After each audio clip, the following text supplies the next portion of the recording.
Sanibonani emakhaya, dumelang ka gae, lina la ka ke nna Angel Noko.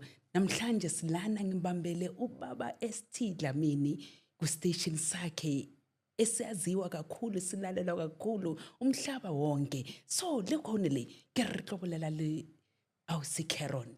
Usis Caron uze nestory sakhe esibuhlungu.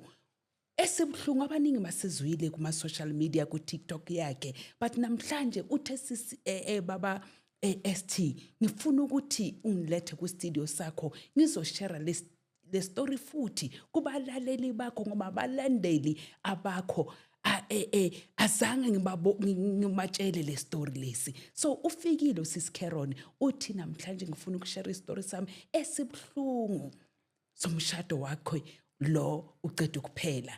Masilaleleni ukuthi yena uphethe ini namhlanje fonina. Sis Caron kunjani mama? Khona nina ninjani? Sikhona mama. Ngibiziwe lana ngibizela uSiso omuhle ukuthi hey ngizohlala phansi nawe ngizwe ukuthi kwenzakalani empilweni yami or kwenzakaleni. Ungasitshela ukuthi uSis Caron ubuyaphi? Uyakayi udula kayi ubaba ST uthe le station sakhe se accommodator wonke ama language. So mawufuna ukubulela bolela, mawufuna ukuthetha thetha, mawufuna ukukhuluma if you want to speak go ahead. Ngiyabonga. Ngibonga mina mama. Mawuse ushilo igama lami uCaron. Umampurani Caron home. So ngizela to come and share my story. Okay. My story, actually, my journey began, it didn't begin then, but I will just start with where it begins. Okay. It was I think it was on the 28th of November, 2018. I was at work. Okay.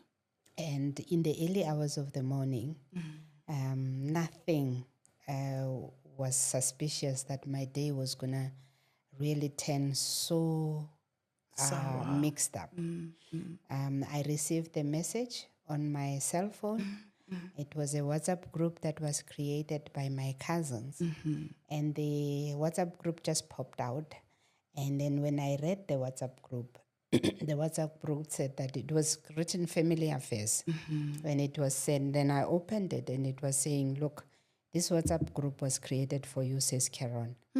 Everybody who is in this WhatsApp group know something about your husband. Wow. They are not telling you. Everybody is talking behind your back. They talk about it and they say we should not tell her. And then it stopped there. And then it said again that your younger sister knows about it and all other family members. And it was created by my cousin, who is my aunt's daughter. Yes. At the instruction of my other cousin, who is my aunt's son. And then they pointed out to say my younger sister knows about that. So now I called all of them, but none of them picked up the phone immediately. Yo. It was only when I insisted and I called my younger sister, third time, that she answered the phone. And I asked her, I said, listen, they say you know something about my husband and that you guys are not telling me. And I find this in a WhatsApp group. What is going on? Like, what the hell is going on? What is it that is known? My younger sister asked me, she says, hey, sis Caron, where are you? And I'm like, I'm at work. She says, are you sitting down? I said, yes. What is happening? Why should I be sitting down? Get to the point. What is it? And then she hesitated.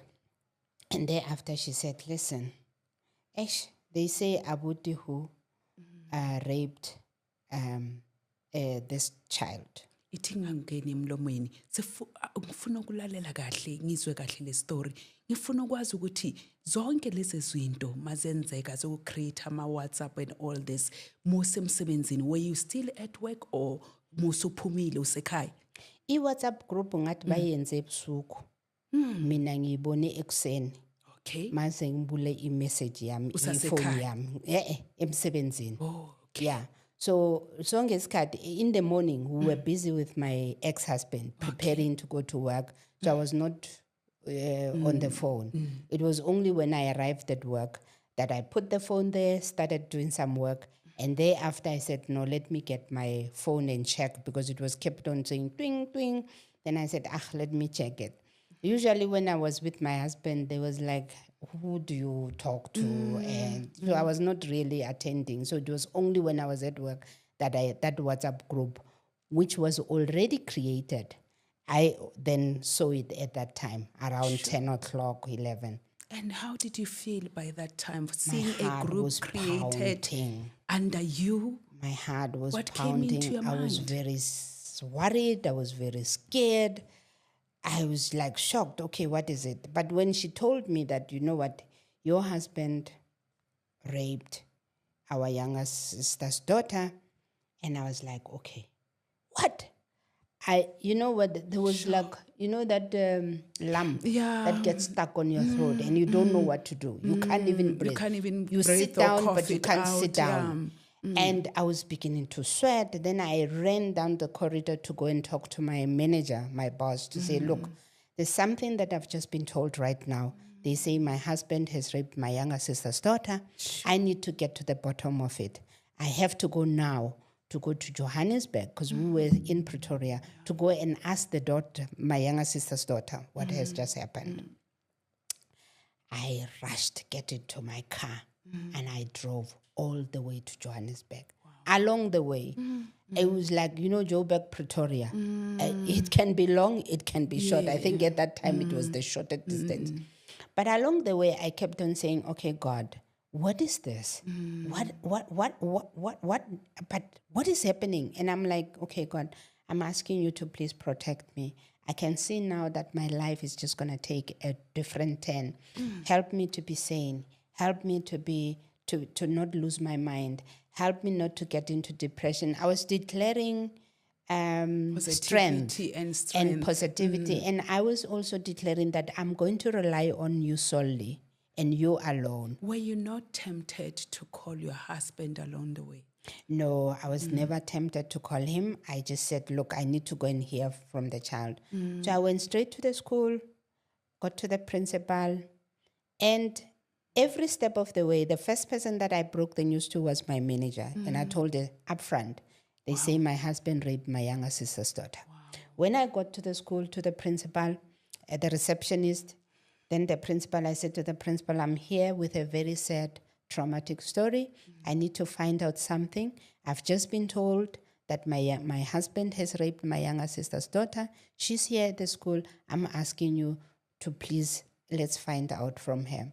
Now the principal, because they have rules, you know, about the school, they have to protect, you know, they are the custodians of children when they are at school. So she has the responsibility to protect that child, even from me, even from the parent. If you are a parent, you come in this kind of fashion that I was at, and then you then say you're asking for your daughter, or your son, there's a possibility that the school may actually stop you from confronting the child because they have to protect the child. So she said to me, look, what I'm going to do is that I'll call the child and then I'll talk to the child in a separate room. And then after speaking to the child, then I will call you. And then she kept on looking at me and I could tell she was just trying to check whether I have a gun or something, or whether I was going to harm the child. But I think she just had to make sure that the child was safe and I was also in control of my own emotions. Then she called the child came in, she asked the child in that room, and the child told her, confirmed. And then when she got out of there, the child was in the principal's office. I was in the staff room, and then she said, come out. When I came out, she said, listen, the child says, yes, it's true. Wow. Now, my heart was no longer racing. I don't know what was happening. I was just like shaking, and I was like, then I got there. I already know what she said. So I just felt so sorry for her. And I was like, I don't know. And then she said, look, baby girl, tell Auntie Caron what you've just told me. And the child said, in her very fragile voice, and she didn't really go into detail. She just said, yes, Papa did this to me on this date and all that. So we asked her a couple of questions, like when was it? what had happened, and she then described that no, they were going to drop clothes in Mamelodi. So what happened is that a friend of ours had given us her house to stay in because it was closer to Pretoria town in work. So we were relocating to go and stay in that house during that time. And then my ex-husband was taking our clothes to the house, moving things one by one because we didn't organize a full-blown, what do you call it, remover. Yeah. So now, after that, then the principal, we had a conversation to say where to from now. And I said, look, I'm going to the police station right away.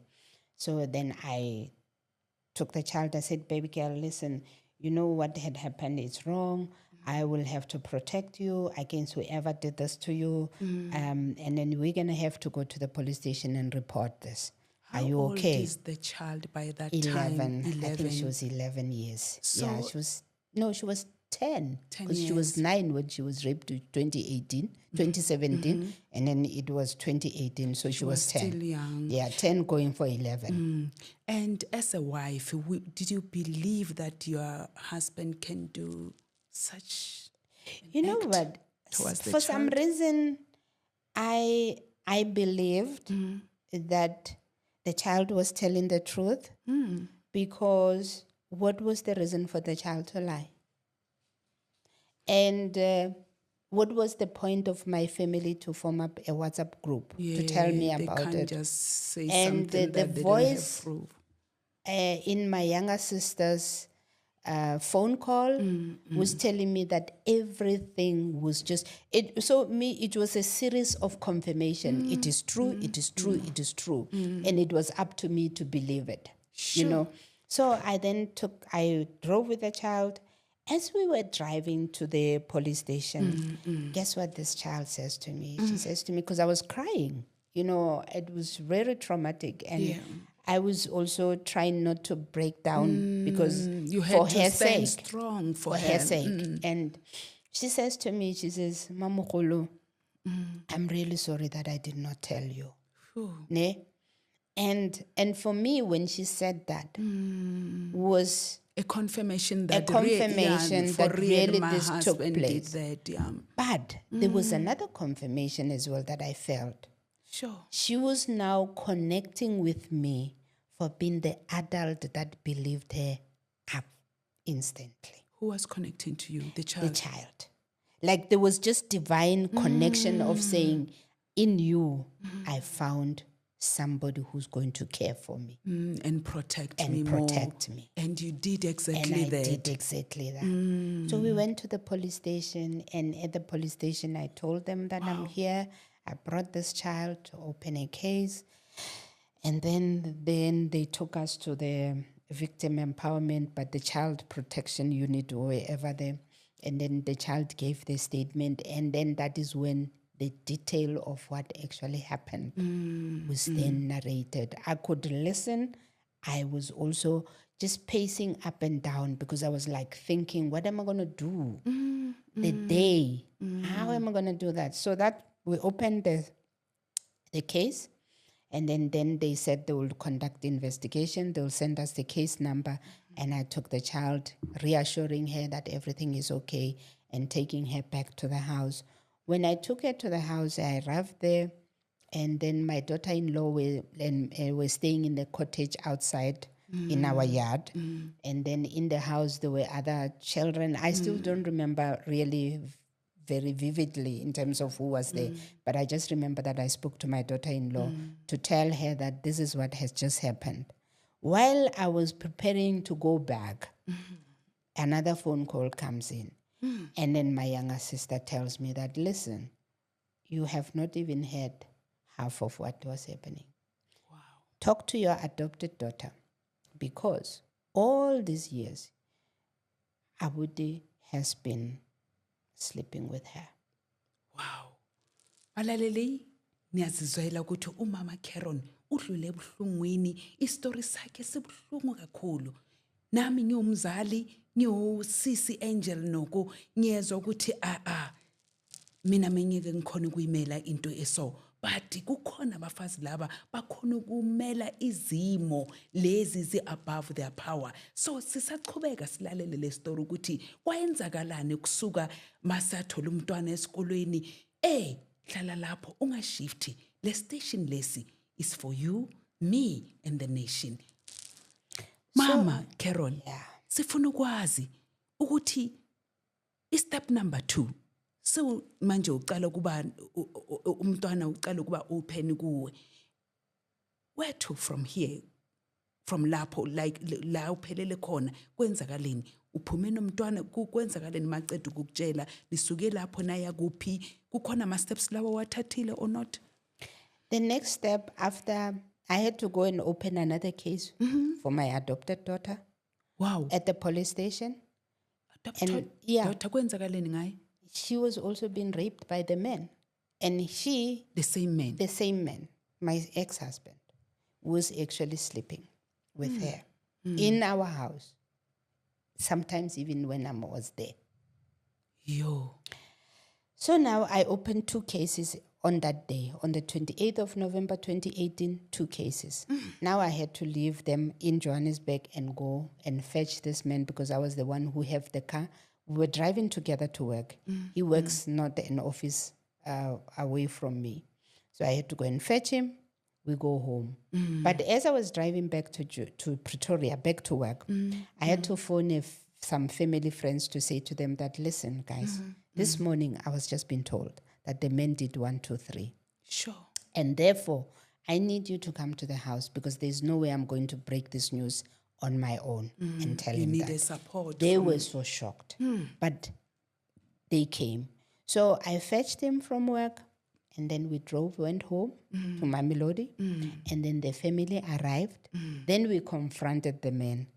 And then, and it was like I was like scared, angry, mixed up. They were very shocked because when I told him to say that, look, I've just been told that you have done 1, 2, 3. You've raped my younger sister's daughter a year ago, and then that you are continuously also raping our own stepdaughter. Were you brave to tell him that? Yes. What was his response?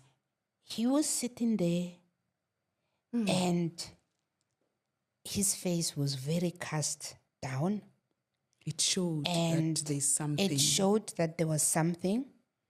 And because he's a very composed man, he then took time. He takes time to respond. Strength. Yeah. So that you don't see even his emotions. Yeah. And then he then blamed me for calling these people, blamed me for opening the cases without talking to him first.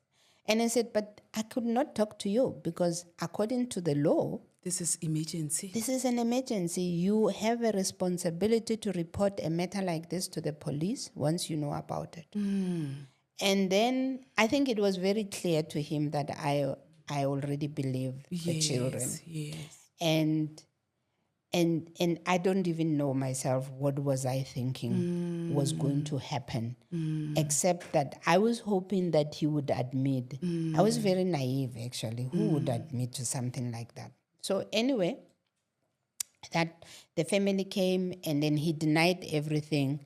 And then while we were still talking about the family, and the other person that I called was when I was driving from Joburg back to Pretoria, I phoned the senior pastor at the church. And I told him, I said, Baba, I've just been told that my husband did 1, 2, 3 a year ago. And I opened the case. I'm asking you to come so that we can talk to him because I don't think I can handle this. Wow. The pastor said to me, Lendo le yakudala. Why we buza manje? Hayibo. Uthe kwenzekeni nini? Ngathi lo muntu lo bathu uhlungulile umntwana last year ngo-2017 bangitshele namhlanje. Kwathi, why are you reviving dead ghosts? It's like he's taking aside mind. He was already taking aside that this thing, if it has happened last year, why are you reviving it? I knew then that I was not going to get help from him. And I just said, okay, let me just forget about. And then there was another pastor that I had already spoken to as well. And she indicated that she was going to come. But during that time while we were talking, my daughter-in-law, I think, leaked the story and told the other children. Now, my own daughter was now attacking the adopted daughter. Did you confide the story to the daughter-in-law? A daughter-in-law only. I don't know who leaked the story. Now there was chaos at home. This one was going to kill these other ones. They are coming into our house to destroy everything. And now we are in Pretoria. That day. Oh, God. That day was a terrible day. Now we had to speak to them over the phone to say, please, don't do what you're doing. Please calm down. And I think when the father was speaking to them, they were able to calm down. Me, I don't think they were even listening to me. But he was now getting more strength to say, you see, you've ruined the family. You see what the children are doing. I knew at that time that I was now going to be in trouble. Sure. Because if now the children are taking side, supporting him by blaming the other children, that means those other children need protection. Sure. Now I had to think about what to do. Yeah. So to cut the long story short, I think during those weeks, those days, we had to actually take decisions. Like these children have to go and stay with my younger sisters because they can't live in the house. My adopted daughter had to go and stay with some friends because she can't live in the house because there was chaos. Yeah. And everybody who was on my side of the family had to vacate the house because now it was war. It was my family, me and my family against him and his children and his family. It was crazy. Division, So now, that division. But I think during those days, I was also, because the police were doing investigations, I was trying to get the truth out of him. Like all those days. Now, while I was still getting the truth out of him, my family then sent a voice audio recording.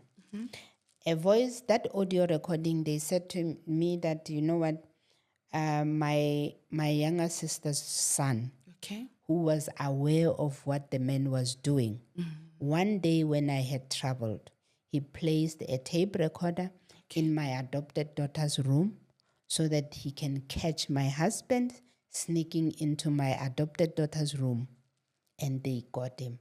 Sure. I listened to the recording, my husband forcing himself to have sex with my adopted daughter. Sure. I could hear everything. Still? Everything. Yes. Telling this child, there's nothing wrong holding me. Put it in. Turn this way. Are you not feeling cold? It is horrible. Bamamedi, late kwela story ke se bohloko se. Ana wena uhleli no baba unjani endlini. Check abantwana bakho. Sizwa imihlola la ngaphandle. If uyalalela istories zabafazi uzozwa ukuthi na badlula ebuhlungwini. Sesi Caron, story sa gago se bohloko.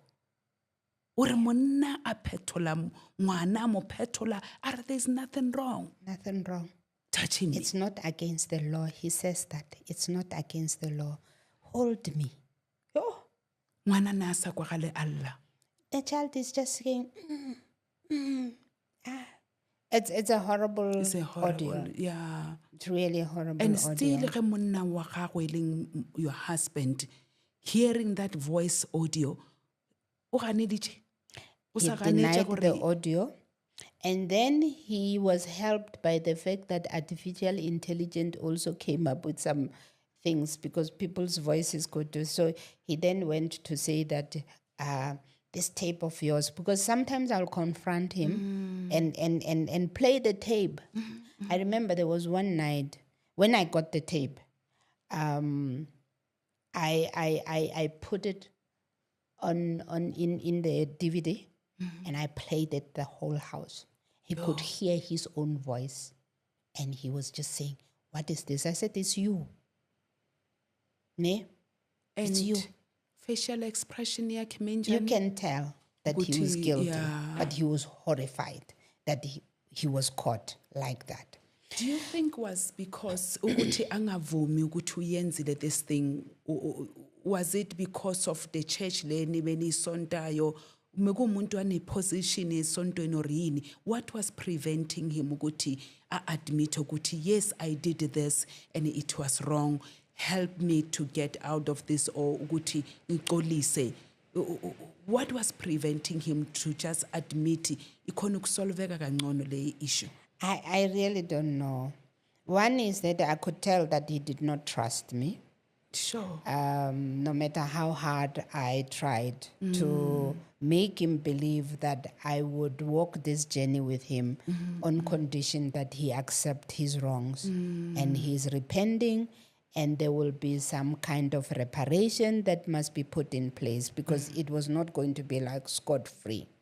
But I don't think he trusted me. So he was always denying everything. And he was also not working together with me, because I remember that on the during the first week when the news broke out, and I handled it in that way.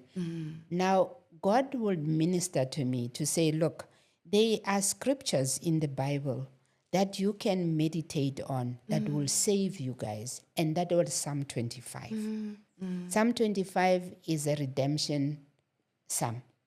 It was talking about the fact that you will not be put to shame if you are remorseful, if you've done everything that you've done without planning it, that God will not put you to shame. But if you hope in me, I will save you. And I told him, I said, you know what, I was sleeping. The word of God said, meditate on this prayer.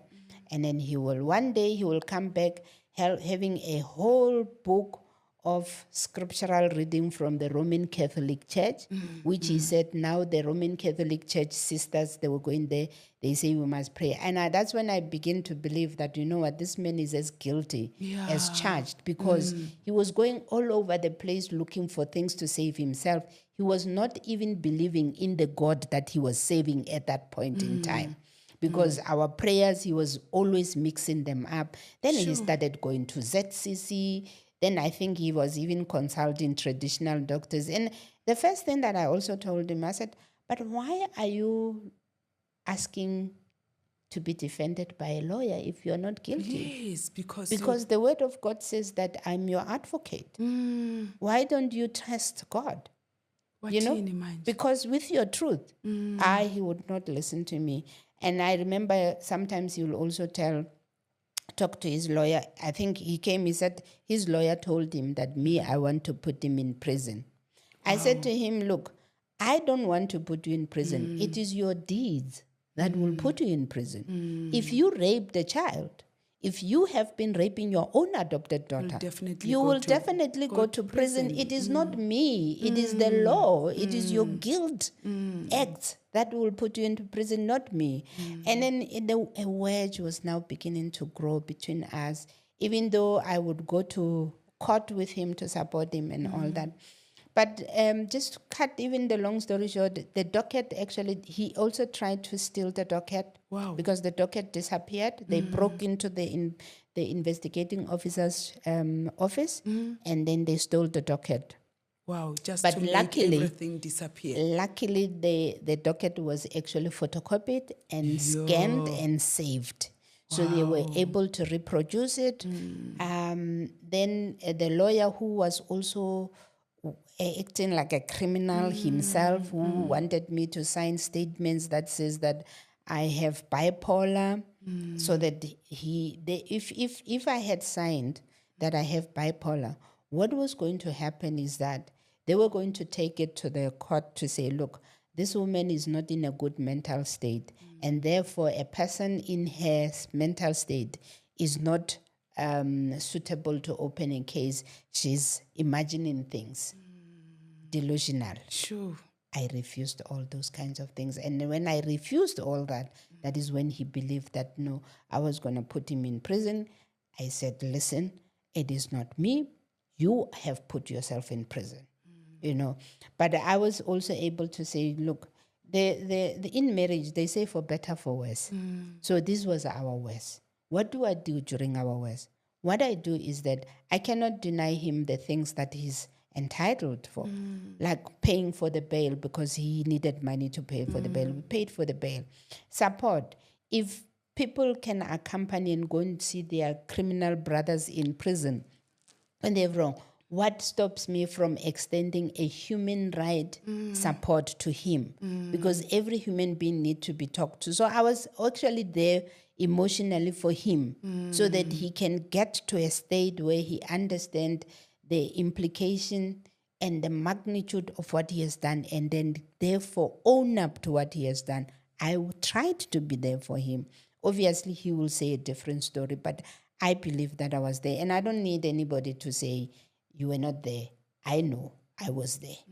But how was it to be there for two people emotionally, and especially kulo muntu lo amoshe umntwana kangaka? How did you divide yourself in that situation?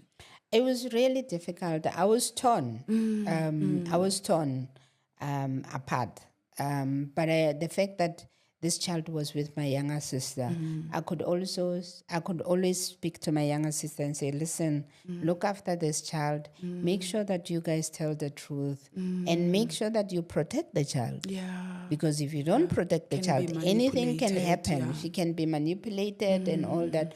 But he was claiming that the child was manipulated. And I'm like, and during the time when the case was taking place, to be honest, I never asked the child about what actually happened.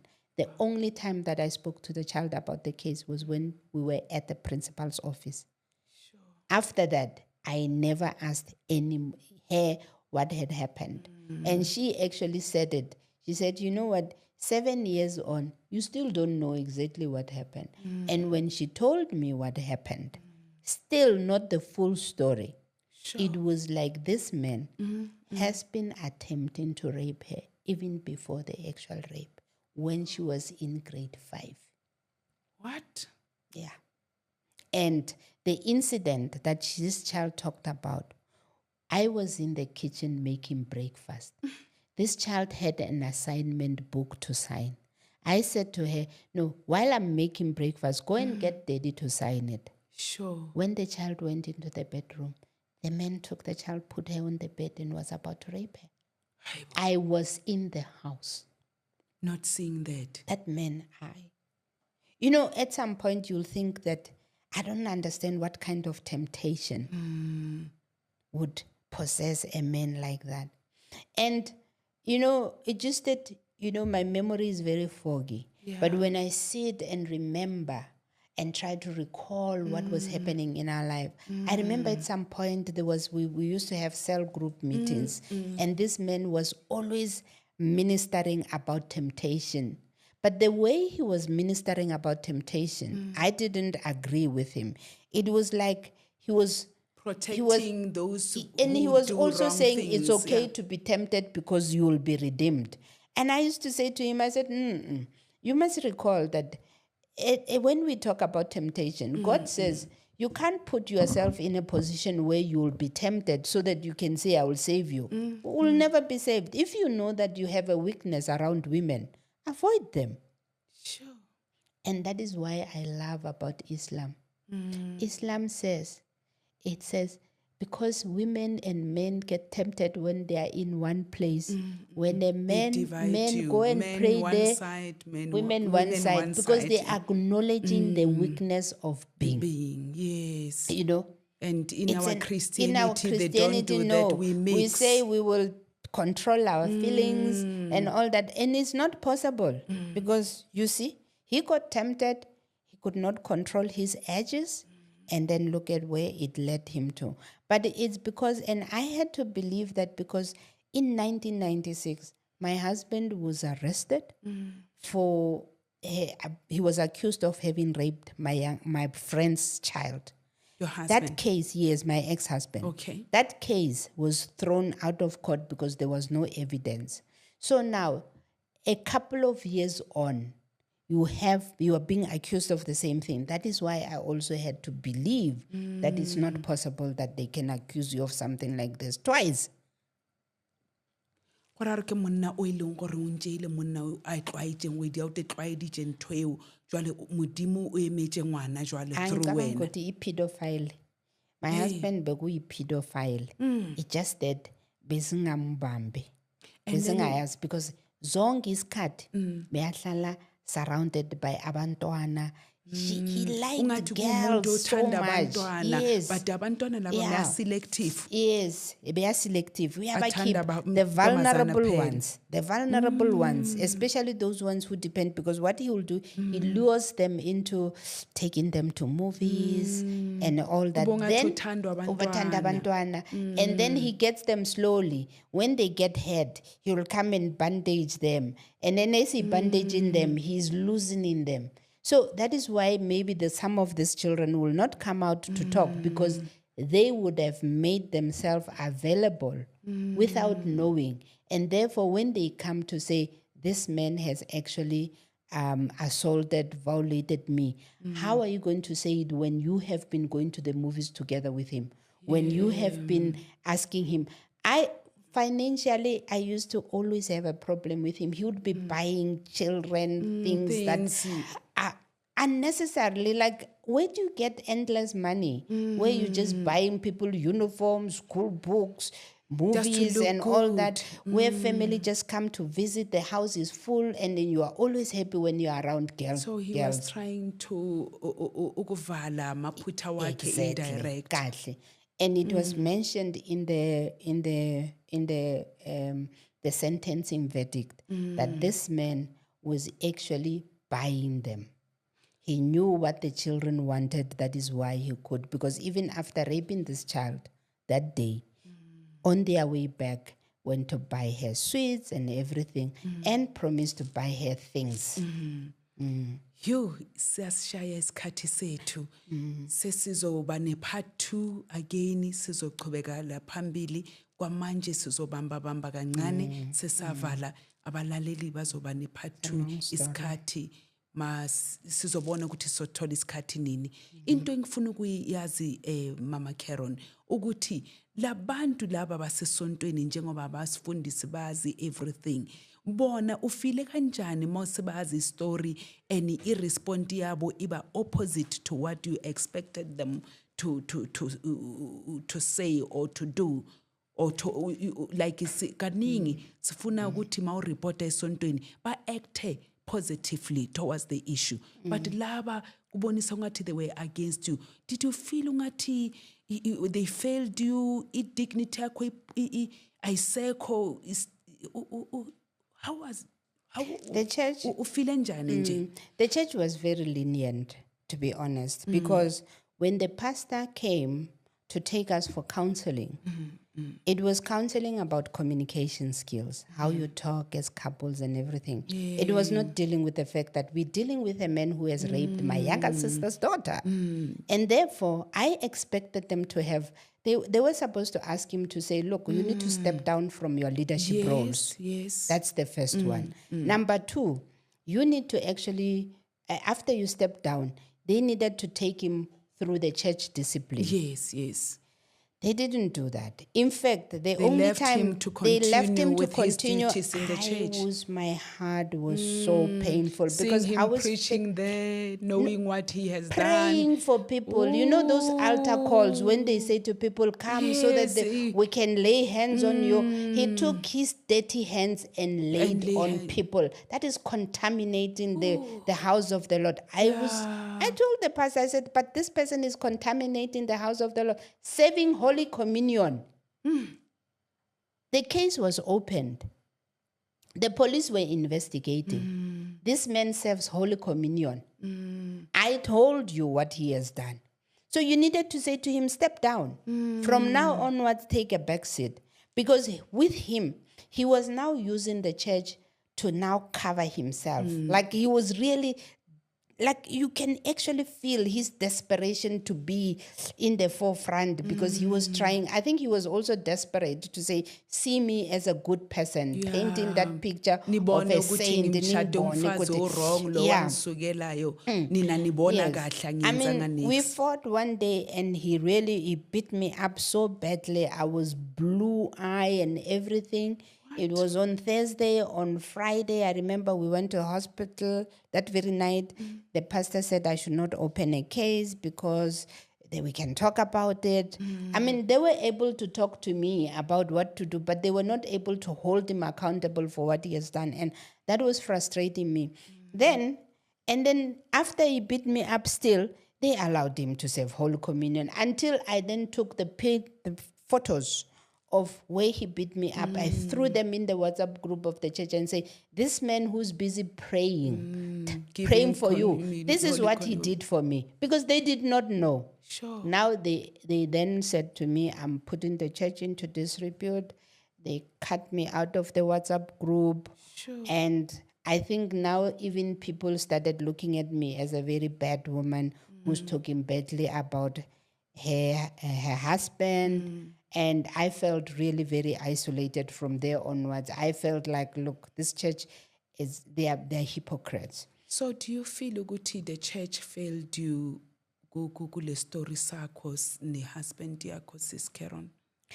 They failed themselves, to be honest. I don't think that I expected anything. I think God had a plan for me to really see people for who they are. They failed themselves because they failed to witness and vindicate the gospel. You know, how do you harbor and protect somebody who has done something like that? Remember, the church punishment is not a punishment that is very condemning. It's a punishment that says we want to redeem you. But you need to redeem the person, and the person, you need to hold them accountable. The reason why there's redemption, and now let me use your own gospel now, which used to be my gospel.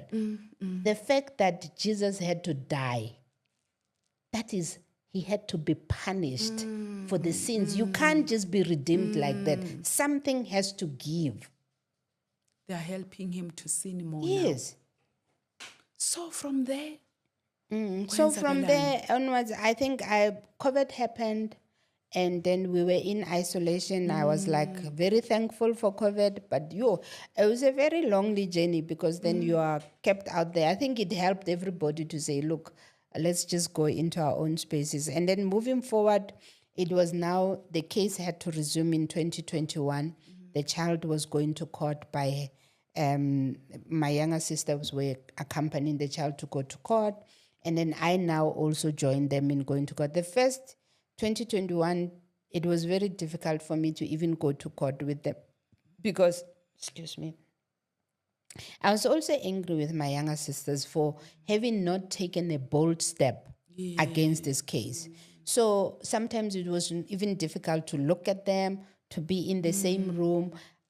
The other times I was also feeling the pain of this child. It was just really difficult. I was also isolating myself to some extent, but providing really support because I will call them, you're going to court, make sure that you go there, make sure you tell the truth.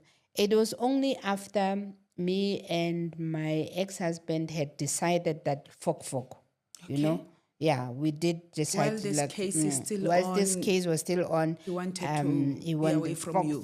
You are evil, you want to kill me, you are a witch. You know, he called me all sorts of things I've never seen, but I've never seen anything like that to say, you know. But every time when he would say these horrible things, painful as they are, but they were a vindication for me to say, for as long as you see me as an evil person because you are being accused of rape, it means you did it. Yes. Ne? And then for the mere fact that you can use me to defend yourself, that means you never actually valued me. So I was beginning to regret everything. Exactly. So it was like, I was like, you know, God was working these 7 years with me, to be honest. And I enjoyed those moments where I would spend time with God and some of the friends who would really comfort me. Some of the friends who would turn against me as well, because friends as well, they just can't stand your pain. Yeah, they have their own problems. They have their own problems as well. But they also don't want to talk about the fact that you have dealt with a case like this the way you have. So I don't know whether it was envy, Some they say or you are whether wrong, some they accusations Sure. left, right, and center. Sometimes you break down in the middle of nowhere. They tell you, don't cry. And I'm like, who the hell are you to tell me not to cry? Do you even understand what I'm going through? I collapsed in meetings. sure Yes. because of stress I and got depression. disoriented, my dear. I'll be driving, going to Pretoria, and in the middle of nowhere, I don't know where I am. Sure, you black Yes, out. I just blacked out. It was really a tough journey. And I could not do counseling because counseling for me, I was like, no, I cannot expose myself to psychiatric counseling because it was going to be used against me and the case of bipolar. And therefore, I had to protect myself. So it was like I was self-affirming, self-counseling, self-protecting Yes. Nolan myself. knows you felt alone in Ah, this story. negele one. Bengi woto. Sure. It was only me and God and a few people who would be.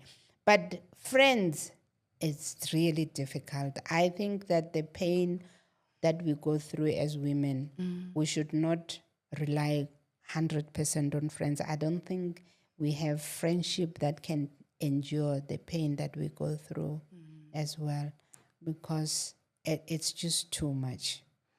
wa tseba se se Caron re bethilwe ke nako ke a bona ba nsaenela ka mo le gore nako ya rena e tšhabile wa tseba ke bona modimo ka gare ga situation e o bolelang ka yona e fetileng go yona ke bona modimo a iphile matla mo e leng goreng go ba le di-lawyer di mo support-a your ex-husband gore go lahlega di-dockets ka mo go e ba le di-family tše e le gore ne di kgomotse e tswelela morago ngwana o modimo na mo thekgile and then ga a šomiša le wena gore o mo thekge ke mang mo lefaseng a ka emelang ngwana a sa mo belegang ka madi ke tshepa gore bamamedi bafuna ukwazi ngelinye ilanga ku-part 2 ukuthi lo mntwana lo mmelayo lo kungasi umntwana wakho wegazi kumntwana womoya I believe kumntwana wakasisi wakho bazofuna ukwazi ukuthi umama wakhe ukuphi uhlaleleni wena mawuba ne-stress uyama up and down why kudiscovera wena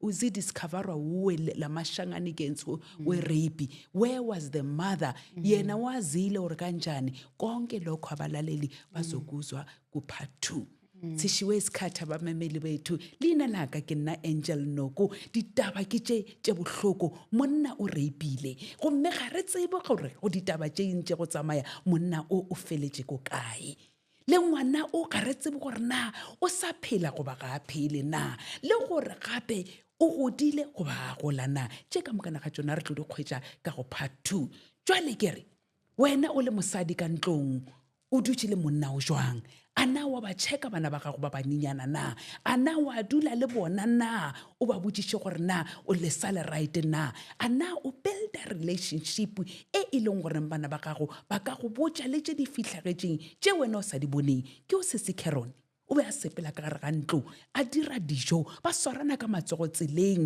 a bona monna wa gage a rekela bana di-sweets a ba iša di-moving a sa bone yena and ke tshepa gore le yena sese Caron monna o go bontšha o ka re na mo bontšha lerato le le tseneletseng le kereke le yona le ko e le gore e mo feitše ya ema le monna a beya diatla tša gage tše ditšhila a rapelela batho ba kereke a buša gape a fa batho holy communion kante re dira jwang ka dikerekeng tša rena ka re ithuteng go emela nnete baruti ba rena ka re thuteng go emela nnete re eme nneteng gobane ba bangwe ba ile gore ba theleditše story se and ba mo tseba gore na tsena kereke eo ke tshepa gore le bona ba tlo swaba gore gante kereke ya rena wa e feitše se se Caron ditaba tše dintšhi di tlo tla ka go part 2 re kgone go tseba gore na ngwana o kae mme wa ngwana o kae o gomoletseng mme wa ngwana se se Caron yena why a choositše gore a emele ngwana o iseng wa gage wa madi ke eng e mo file matla a ba wa feletša re kgone go tseba gore na lenyalo la bona go bontšha o ka re le fedile ka lebaka la gore o fela re ex-husband ga a sa re my husband tše ka mokana ga tšona ke sa botšheletša ke re di tlo hwetšagala ko part 2 nna le sesi Caron re lebogela sebaka se se ka lebala gore ke swaretše ntate ST Dlamini ge yena ntse a tsamaya a ile go homotša ba bangwe ba ditaba tše bohloko tše e le goreng ba nyaka go di tliša mo ba bangwe a ba brave enough go tla ba tlo shera ditaba tša bona jwale ntate ST o rile ntshwarele jwale ke tle ke kgone go bonana le tše ka mokana ga tšona ke tla boa nna ke le Angel Noko le sesi Caron ke ra sepela sesi Caron mantšu a gagwe a go tswalela o ka reng Hawa ke leboga this opportunity ya gore ke share my story. The main purpose really is to say to women, you need to stand up for your rights. You should not be protecting a man who can violate a child. And the criminal justice system, if you follow it to the T, it really can protect you. This government has got policies and that works. And there are police officers out there who are prepared to defend you. go tšwa go nna Angel Noko le sesi Caron ke re bye bye Thank you. Thank you. Thank you. Thank you. Thank you so much. ra leboga Ra leboga. the rest is tla tla ko part 2 Di tla tla go part 2.